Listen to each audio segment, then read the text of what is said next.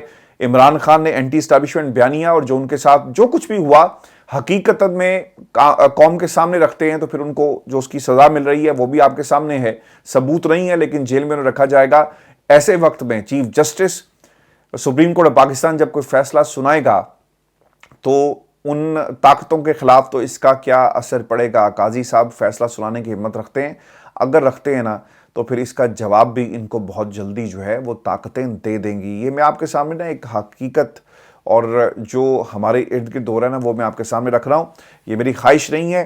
ہر ادارے کو اپنی جو آئینی حدود ہے اس میں رہ کر کام کرنا چاہیے. آگے بڑھنے سے پہلے نا ہمیں ایک تو اجتماعی لان تان کرنی چاہیے ان تمام شخصیات کے اوپر جو یہ کہتے ہیں کہ آئینی طور پر دیکھیں الیکشن کمیشن آف پاکستان نے اعلان کر دیا کہ انتخابات 90 روز میں ہو رہے ہیں اور جو مطالبہ تھا 90 روز کا اور ہم نے اسے پورا کر دیا. اب معاملہ یہ کہ 90 روز والا مطالبہ نہیں ہے بھائی. کئی لوگوں نے ٹی وی پر بیٹھ کر نا یہ بات کہی کہ دیکھیں یہ انتخابات جنوری میں آئین کے مطابق ہو رہے ہیں. آئین پاکستان میں 90 روز کا ذکر ہے. بعض لوگوں نے تو اس کو ایسا ایملگمیٹ لپیٹا مارا ہے کہ وہ جنوری کو بھی 90 روز ہی سمجھتے ہیں. تو پہلے تو اجتماعی لان تان ان تمام شخصیات پر جو حکومت کے اندر ہیں, حکومت سے باہر ہیں, سیاسی جماعتوں میں موجود ہیں, کسی کا اہلکار ہیں, ان پر اجتماعی لعنت. کیونکہ انتخابات جو ہیں وہ 90 روز میں نہیں ہو رہے, وہ کسی کی مرضی سے ابھی صرف جو ہے مہینے کا اور ہفتے کا اعلان کیا گیا ہے. تاریخ ابھی آئی نہیں ہے. اس کے پیچھے ایک کہانی اور بھی ہے, وہ میں آپ کے سامنے آگے چل کر رکھوں گا. لیکن ویورز آپ کو یہ بھی ہم بتا دیں کہ لندن پاکستان کی سیاست کا نا پچھلے 4 برسوں سے بہت بڑا ایک مرکز بنا ہوا ہے. اس لیے کہ نواز شریف صاحب یہاں پر تھے. نواز شریف پاکستان نہیں جاتے تھے. اور وہ کیوں نہیں جاتے؟ کیونکہ ان کا پاکستان میں وہ جو کیپٹل تھا, پولیٹیکل کیپٹل ان کے پاس موجود نہیں ہے. نواز شریف کو اقتدار سے بقول ان کے الگ کیا گیا جنرل باجوہ نے, جنرل فیض حمید نے اور گینگ آف 4 نے. لیکن ویورز حیرانگی کی بات یہ ہے کہ ایک کلیم کیا گیا ہے. یہ لندن میں جو کچھ ہو رہا ہے نا اور جو مقبریاں ہو رہی ہیں اس پر بھی میں آتا ہوں, لیکن ایک کلیم آپ کے سامنے پہلے رکھ دوں, بہت امپورٹنٹ کلیم ہے. ایک کلیم یہ کیا گیا کہ جنرل فیض حمید صاحب جو ہے نا وہ محسن تھے عمران خان کے, اور عمران خان پر انہوں نے بہت سارے احسانات کیے. لیکن آج وہ تمام لوگ شاید بھول گئے کہ نواز شریف کے پلیٹلیٹس کو اوپر نیچے کرنے میں جنرل باجوہ کی چھڑی کا ہاتھ تھا. نواز شریف کو ہسپتال پہنچانے میں جنرل باجوہ کی چھڑی نے اپنا کردار ادا کیا. نواز شریف کو جہاز میں بٹھانے میں یہ جادو کی چھڑی جو ہے گھومی اور جہاز جو ہے وہ رن وے پر اور پھر رن وے سے سیدھا اس نے پرواز بھری. جنرل باجوہ کی چھڑی میں دم خم تھا تو اس چھڑی کو صرف دیکھا ہی تھا ججز نے, تو 50 روپے کے جو اسٹامپ پیپر تھا اس کے اوپر انہیں ضمانت دے دی گئی. اب کسی کو یہ معلوم نہیں ہے کہ یہ 4 دن کی تھی, 4 ہفتے کی تھی, 4 سال کی تھی, یہ کتنے دن کی ضمانت تھی اور رہائی جو اسے ملی. لیکن نواز شریف کے لیے 4 دن کی چاندنی جو ہے نا اب یہ 8 دن میں بدل گئی ہے, اور وہ برطانیہ کی ٹھنڈی ہواؤں میں بیٹھ کر اچھے دنوں کا جو ہے وہ انتظار کر رہے ہیں. ویورز جنرل باجوہ کے بارے میں نون لیگ کے یہ وہ احسانات ہیں جو ان تمام شخصیات نون لیگ کی جتنی بھی ہیں ان پر کیے گئے, لیکن نون لیگ الزام لگاتی رہی کہ عمران خان پر بہت سارے احسانات جو ہیں وہ کیے گئے. آپ کو یہ بھی بتا دوں کہ یہ جہاں پر الزام لگاتے تھے وہیں پر یہ لوگ بھول جاتے تھے کہ نواز شریف کے اوپر جو احسانات اس کے بعد بھی کیے گئے, یہ گیو اینڈ ٹیک کا ایک سلسلہ تھا. 2 وے ٹریفک چل رہی تھی. جنرل باجوہ اپنی ایکسٹینشن کے لیے مارے پھر رہے تھے. جنرل باجوہ اقتدار میں اپنے جو وقت تھا, حکومت تھی, اسے طول دینا چاہتے تھے. جنرل باجوہ نے ایکسٹینشن کے لیے نواز شریف کو استعمال کیا اور نواز شریف نے جنرل باجوہ سے جو وعدہ کیا تھا وہ پورا کیا. اور احسان جو جنرل باجوہ نے نواز شریف پر کیا اس کا بدلہ دیا انہیں ایکسٹینشن دے کر. بعض لوگوں نے اس تاثر کو زائل کرنے کی کوشش کی کہ یہ نون لیگ کے اندر لوگ موجود تھے جنہوں نے یہ سب کچھ کیا. میاں صاحب کا اس میں کوئی ہاتھ نہیں تھا. یہ کبھی ایسا ہو سکتا ہے کہ آج سے 4 سال پہلے کی جو نواز شریف کی جماعت تھی وہ ان کی مرضی کے بغیر جو ہے قدم اٹھا سکے؟ یہ باتیں خواجہ آصف نے کہی ہیں، ریکارڈ پر موجود ہیں. وہ کہتے تھے کہ یار میری کی اوقات ہے کہ میں ایک پارٹی کے لیڈر کے خلاف جا کر یہ کرتا. ہمارے ساتھ حلفاً یہ باتیں ہوئی اور کہا گیا کہ آپ نے باہر جا کر کسی کو بتانا نہیں ہے. یعنی چور چوری کر رہا تھا اور کہہ رہا تھا کہ جا کے باہر نہ دسنا، بڑی بدنامی ہوئے گی. اور یہ کھیل جنرل باجوہ کے ساتھ مل کر کھیلا گیا. پھر وقت کا جو ہے نا وہ چکر ایسا چلا کہ پھر جنرل باجوہ نے اپنی ایکسٹینشن کی کوششیں شروع کر دی اور پھر نون لیگ جو ہے وہ اس کے اوپر بھی سیاست کرتی ہے. اپنی مرضی کا آرمی چیف لانا چاہتے تھے میاں صاحب، وہ لے کر بھی آئے اور اس میں کامیاب بھی ہوئے. اور فیصلے نون لیگ نے خود کہا کہ آج بھی آرمی چیف کی تعیناتی اور آرمی چیف کی تعیناتی کے پیچھے جو طاقت ہے وہ کوئی اور نہیں، وہ نواز شریف صاحب ہیں. ویورز، ان حالات کے اندر جنرل باجوہ اور نواز شریف صاحب جو ہیں یہ مل کر کھیل رہے تھے اور سارے کا سارا الزام جو ہے وہ عمران خان پر ڈالتے رہے. آپ کو ویورز یہ بھی بتا دوں کہ رانا ثناءاللہ صاحب نے آج قمر جاوید باجوہ کو نون لیگ کا محسن تسلیم کر لیا ہے. اور پھر وہ کیا کہتے ہیں، یہ کچھ چیزیں میں آپ کے سامنے رکھ دیتا ہوں جو اعتراف کیا گیا. انہوں نے یہ کہا کہ کیا، یہ سوال ان سے ہوا، کیا قمر جاوید باجوہ کی مدت ملازمت میں 3 سال کی توسیع کا اہتمام آپ کی پارٹی نے کیا تھا؟ انہوں نے اس بات کا اعتراف کیا. اچھا کیوں کیا؟ اس پر رانا صاحب یہ کہتے ہیں توسیع دے کر عمران خان کا مقابلہ کرنے میں مدد ملی. بعض فیصلے وقت کے تقاضوں کے مطابق اسٹریٹجی کا حصہ ہوتے ہیں. لعنت ہے تم پر، تمہاری سیاست کے اوپر. تم نے پاکستان کی جمہوریت کا بیڑا غرق کر دیا. پاکستان کے اندر لوگ جو ہیں وہ مارے پھر رہے ہیں. تمہارے گھر میں روٹی ضرور پکتی ہوگی، روزانہ پکتی ہوگی، اچھی پکتی ہوگی، لیکن کبھی غریب کے گھر میں جا کر دیکھا کہ جب پاپولر حکومتیں نہیں ہوتی نا پھر جمہوریت در بدر ہو جاتی ہے. لوگوں کو، پاپولر لیڈرز کو پابند سلاسل کر دیا جاتا ہے اور پھر تمہارے جیسے بونے، تمہارے جیسے جھوٹے لوگ جو ہیں وہ پاکستان کی سیاست کے اندر اپنے آپ کو بہروپیوں کی طرح سیاستدان بنا کر جو ہے نا پیش کرتے ہیں اور لوگ بچارے بھوک کے مارے ستائے اچھے دنوں کے خواب دیکھنے والی جو قوم ہے نا وہ بے وقوف بچاری بن جاتی ہے. اور پھر تمہارے جیسے لوگوں کے پاس جو ہے نا وہ اپنے ووٹ کو گروی رکھ کر تمہاری حکومتوں کا انتخاب کرتی ہے. اگر پاکستان کے اندر یہ کھیل نہ کھیلا جا رہا ہوتا نا تو خدا کی قسم آج ہماری جمہوریت جو ہے وہ بہتر انداز میں آگے چل رہی ہوتی. ہر طاقتور نے، چاہے وہ اقتدار کے ایوانوں میں پارلیمنٹ میں موجود رہا یا پھر کہیں اور، اس نے ان کرسیوں کو اپنے مقاصد کے لیے استعمال کیا ہے. آج ملک کے اندر جمہوریت نہیں ہے. ہماری نمائندگی ایک ایسے شخص نے کی جو کسی اور کی نمائندگی کر رہا ہے اقوام متحدہ کے فلور کے اوپر. اس نے کیا کہا کسی کو معلوم ہے کہ وہ پاکستان کی نمائندگی کن الفاظ میں کر رہا ہے؟ کسی کو کچھ معلوم نہیں. آج ہم جمہوریت کا دعویٰ کرتے ہیں، ہم بھوک سے لڑ رہے ہیں، پاکستان کی عوام جو ہے حالات سے لڑ رہی ہے، لیکن ان سیاستدانوں کی نوکری کتنے دنوں کی ہوگی، کس کے ساتھ مل کر یہ حکومت بنائیں گے، اس کے اوپر ایک بحث چھڑ رہی ہے. پاکستان کا آئین، اسے آپ نے پھاڑ کر پھینک دیا. کسی نے سوال نہیں پوچھا کہ آئین کو پھاڑ کر پھینکنے کا کہاں لکھا ہوا ہے اور کیا یہ غداری نہیں، کیا یہ بغاوت نہیں. لیکن سب سے بڑا باغی جو ہے وہ قیدی نمبر 804 ہے جس کے خلاف وقت کو اور اقتدار کو اور طاقت کو استعمال کیا جا رہا ہے. آج ایک بات ہمیں ویورز ضرور جو ہے ایک اپریشیٹ کرنا چاہیے کہ آج عمران خان نے جو اپنے وکیل سے یہ بات کہی نا اور لوگوں نے انہیں جا کر کہا کہ خان صاحب خدا کے لیے اگر آپ نے یہ جو ترمیم ہے نیب کی اس کے حوالے سے درخواست کی تو عین ممکن ہے نا کہ فیصلہ آپ کے بھی خلاف آ جائے. خان صاحب کہتے ہیں کہ مجھے کوئی پرواہ نہیں ہے اور چونکہ میں نے کچھ غلط نہیں کیا، میں اپنا مقدمہ آئین اور قانون کے مطابق جو ہے وہ لڑوں گا. اگر میں غلط ہوں گا تو مجھے اس کی سزا ملے. مجھے یقین ہے کہ مجھے یہ ثابت نہیں کر پائیں گے کسی بھی ریفرنس میں کہ میں نے کسی قسم کی بدنیتی یا کرپشن کی ہے. خان صاحب کانفیڈنٹ تھے نا. اگر نواز شریف یہاں پر ہوتا تو کہتا نا کہ بند کرو اس سارے چکر کو، یہ نہ ہو کہ سارے کیسز ہمارے بھی کھل جائیں. لیکن عمران خان دلیر تھا، عمران خان دلیر ہے، عمران خان بہادر تھا، عمران خان بہادر ہے. اس نے کہا کہ جاؤ کھول دو کیسز کو اور پیچھے نہیں ہٹنا. عدالت سے فیصلہ آئے گا، ہم اس درخواست کو ضرور دیں گے، ہمارے حق میں آئے، ہمارے خلاف ہے، لیکن ہم نے پیچھے نہیں ہٹنا. اور فیصلہ آیا، سوال یہ ہے کہ اسٹیبلشمنٹ کو آپ کریڈٹ دیں، چاہے انہوں نے کچھ مقاصد حاصل کرنے کے لیے سب کچھ کیا، لیکن اگر تمام لوگوں کا احتساب ہو جائے نا تو پاکستان کی سیاست نا ہمیشہ کے لیے ٹھیک ہو جائے۔ یہ وہ مقام ہے جو آج سے کئی برس پہلے مشرف صاحب کے پاس بھی اسی مقام پر وہ کھڑے تھے۔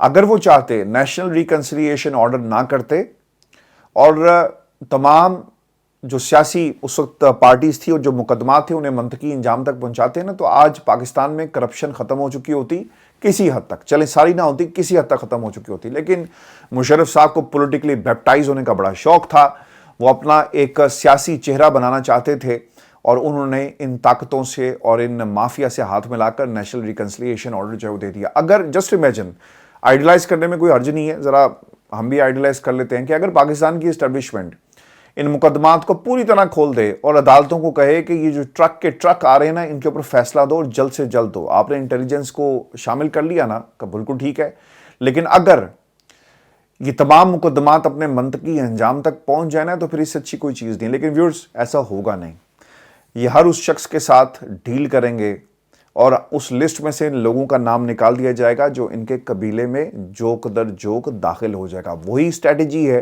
جو مشرف صاحب نے اپنائی، اور آج بھی اسی اسٹریٹجی کے مطابق جو اب تک کی حالات ہیں ایسا لگ رہا ہے کہ کام ہوگا، اور اس پورے کے پورے کیس کو استعمال کیا جائے گا اپنے مقاصد کے لیے۔ ویورز، میں آپ کو ایک بات یہ بھی بتا دوں کہ رانا ثناء اللہ صاحب کی جو اسٹریٹجی ہے نا، اور جو وہ یہ کہتے ہیں، چونکہ 2 دن پہلے انہوں نے یہ جو بات کہی تھی کہ قمر جاوید باجوہ اور فیض حمید قوم کے مجرم ہیں، تو یہ کس منہ سے فیض حمید کو اور جنرل باجوہ کو قوم کا مجرم کہتے ہیں؟ مجرم تو پھر آپ کو ہے کہ اسٹریٹجی اور مقاصد اور جھوٹ، جس کو آپ نے اسٹریٹجی کا نام دے دیا، اسے مکاری کہتے ہیں۔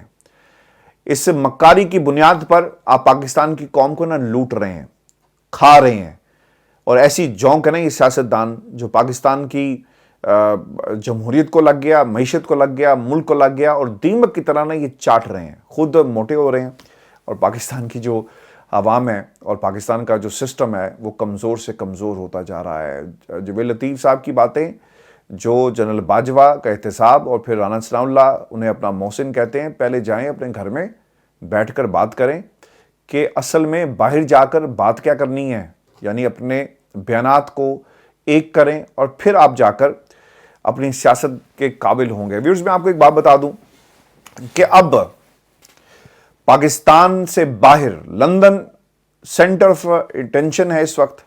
پاکستان سے بہت سارے مجھے آج فون بھی آئے، میں ان کا جواب نہیں دے سکا، ود ڈیو ریسپیکٹ ٹو عیسیٰ نقوی، انہوں نے مجھے آج فون کیا اور میں ان کا بھی جواب نہیں دے سکا۔ اب خیر بہت دیر ہوگی جب میں یہ ریکارڈ کر رہا ہوں، تو انشاءاللہ کل ان سے بات ہوگی۔ میں نے کہا پروگرام میں بیٹھ کر عیسیٰ سے معذرت کر لی جائے، نہیں تو وہ ناراض ہو جائیں گے۔ اچھا، اب ہو یہ رہا ہے کہ مریم نواز لندن پہنچ چکی ہیں، اور شہباز شریف صاحب جب پاکستان سے چلے تھے تو میں نے آپ کو ایک خبر بھی شیئر کی تھی کہ ان کی ملاقات جو ہے وہ ہوئی ہے گجرانوالہ میں کسی غیر سیاسی شخصیت کے ساتھ۔ آج ٹیلی ویژن چینلز پہ وہ خبر چلی بھی ہے اور وہ کنفرمیشن بھی آ گئی۔ پھر یہ بھی کہا گیا کہ مٹی پاؤ والا جو کام ہے اب نہیں چلے گا، وہ بھی کنفرمیشن آ گئی، وہ بھی آج ایک ٹیلی ویژن پروگرام کے اندر باقاعدہ اس کی وہ بات ہوئی ہے۔ تو یہ پیغام لے کر آئے، اور وہ پیغام سیدھا سا ہے کہ آپ نے پاکستان کی اسٹیبلشمنٹ کے خلاف نہیں بولا، اور آپ جس طرح سے بول رہے ہیں یہ بات ہمیں قابل قبول نہیں ہے۔ لیکن ویورز، مریم نواز کا آنا پہلے شہباز شریف سے خبر یہ آ رہی ہے کہ نون لیگ میں بہت سارے ایسے لوگ تھے، ایک سسٹم انہوں نے بنایا ہوا ہے کہ شہباز شریف پر نظر رکھنی ہے۔ شہباز شریف کن لوگوں سے ملتے ہیں، ان کی سیاست کہاں پہ آج کل جو ہے وہ جا کر قیام پذیر ہوتی ہے، رکتی ہے، ٹھہرتی ہے، مشورہ کرتی ہے، اور مریم نواز کو اپنے چچا پر بھروسہ نہیں ہے۔ اقتدار نا بہت بری چیز ہے۔ ہمارے ایک دوست ہیں جی لندن میں، ان سے آج یہ بات ہو رہی تھی، اور وہ نون لیگ کے بہت قریب ہیں، بہت قریب ہیں، تو انہوں نے مسکراتے ہوئے کہا کہ عرفان دیکھو یہ سیاست کتنی بری چیز ہے، اتنی بری چیز ہے کہ یہ گیم آف تھرونز کا نا ایک سیزن بنا ہوا ہے، اور وہ بہت ہی شہباز شریف صاحب کے کیمپ کے نا بہت قریب ہیں، اور گو کہ انہیں شہباز شریف کی حق میں بات کرنی چاہیے تھی، لیکن وہ پاکستان کے بارے میں بات کر رہے تھے۔ یعنی ان کی جماعتوں میں بھی اچھے لوگ موجود ہیں جو پاکستان کا سوچتے ہیں اور پاکستان کے ساتھ وہ جڑے ہوئے ہیں۔ تو انہوں نے اس پورے خاندان کو گیم آف تھرونز کا جو نام دیا، میں ان کا نام نہیں لے سکتا ود ڈیو رسپیکٹ ٹو ہم، لیکن ان کی اجازت ہے کہ ہم ان کے خیالات کو جب چاہیں استعمال جو ہے کر سکتے ہیں، آپ تک پہنچا سکتے ہیں۔ تو پاکستان کی سیاست، گیم آف تھرونز کا ایک نیا سیزن اس وقت ہمیں نظر آ رہا ہے۔ رانی مکھرجی جو ہیں، رانی مریم ناٹ مکھرجی، رانی صاحبہ جو ہیں وہ لندن پہنچ گئی ہیں، اور ان کے پاس خبر یہ ہے کہ شہباز شریف صاحب نے کیا یہ ہے کہ یہ اپنی کرسی کو بنا رہے ہیں پاکستان کی اسٹیبلشمنٹ کے ساتھ مل کر، اور شہباز شریف صاحب خود بھی یہ سمجھتے ہیں کہ بھائی آخری بہار ہے اور زندگی میں دوبارہ اب موقع نہیں ملے گا وزیر اعظم بننے کا، حالات ہمارے ساتھ چل رہے ہیں، اگر مجھے تھوڑے سے بوٹ پالش کر کے یا پھر لوگوں کو منا کر میرا وقت نکل سکتا ہے تو ہم کیوں نہ فائدہ اٹھائیں۔ اگر مریم اور نواز شریف کے پاس حکومت چلی گئی تو پھر کیا ہوگا؟ پھر ہوگا یہ جی کہ پنجاب مریم کا، وفاق نواز شریف کا، جس طرح سے ان کا خیال ہے۔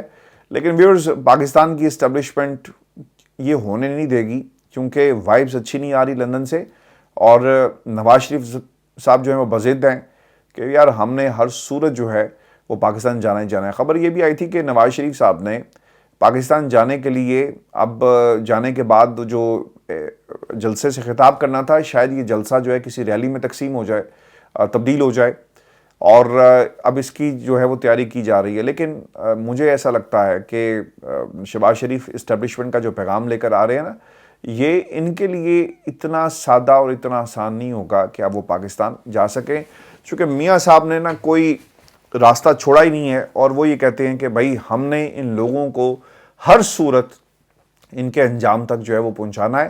ویورز، ان حالات میں پاکستان کے الیکشن کمیشن نے اعلان تو کر دیا، پیپلز پارٹی جس کا میں نے شروع میں تذکرہ کیا تھا، وہ سیاست پتہ کیا کر رہی ہے؟ ایک سوال میں آپ کے سامنے بیان کر دوں اور اس کا جواب بھی آپ کے سامنے رکھ دوں۔ پیپلز پارٹی نے ایک پریشر بلٹ اپ کیا، بار بار وہ کہہ رہے تھے کہ نون لیگ کو کہ جناب ہمیں لیول پلینگ فیلڈ دی جائے، اور لیول پلینگ فیلڈ نون لیگ کو یہ احساس ہو گیا کہ یار کل کو اگر ہم انتخابات جیت گئے تو ہم نے مل کر سیاست کرنی ہے نا، ہم مل کر پھر حکومت بنائیں گے۔ تو یہ نہ ہو کہ پاکستان پیپلز پارٹی جو ہے ایسی پوزیشن میں آ جائے اور تحریک انصاف ایسی پوزیشن میں ہو کہ یہ مل کر کہیں حکومت نہ بنا لیں، تو پھر ہمارا کیا ہوگا؟ اور پھر سیاست کے اندر آپ کو راستے جو اوپن رکھنے چاہیے۔ انہوں نے اپنی جماعتوں کے اندر نا مختلف لوگ رکھے ہوئے تنقید کرنے کے لیے، زیادہ تنقید کرنی ہو تو پھر منظور وسان جیسے لوگوں کو آپ چھوڑ دیتے ہیں، یا پھر خورشید شاہ جو ہیں وہ بھی تنقید کر رہے ہیں نواز شریف کے اوپر، پھر دوسری طرف سے جاوید لطیف ہیں، طلال چودھری ہے، اور احسن اقبال صاحب جو ہیں وہ آپ کو تصفیہ کرتا ہوا نظر آئیں گے۔ تو یہ تمام چیزیں ہیں۔ تو نون لیگ کو اس بنیاد پر یہ خیال آیا کہ چلو یار تاریخ کا اعلان کرواتے ہیں، الیکشن کمیشن باقی لوگوں سے کہتے ہیں کہ سر کم از کم تاریخ چلے نہ دیجیے گا، مہینہ اعلان کر دیں، تاکہ یہ جو پریشر ہے نا پیپلز پارٹی ہم پر اسٹیبلشمنٹ پر ڈال رہی ہے، کم از کم ان کو کچھ دیر کے لیے خاموش کیا جا سکے۔ لیکن خبر یہ آ رہی ہے کہ پیپلز پارٹی اور اب اس کے اوپر جو آپشنز اس پہ غور کرے گی اور فیصلہ کرے گی کہ انہوں نے کرنا کیا ہے، اور تحریک انصاف یقیناً عدالت جا رہی ہے، اور اب یہ امتحان جو ہے وہ قاضی فائز عیسیٰ کا شروع ہو جائے گا۔ فیصلہ وہاں سے کیا آنا ہے، انہوں نے کہنا جی کہ یہ اختیار آپ کا نہیں تھا، الیکشن کمیشن کا تھا، لکھا ہوا ہے، لہٰذا آپ گھر جائیں اور ہم آپ سے اس سے زیادہ بات جو ہے نہیں کریں گے۔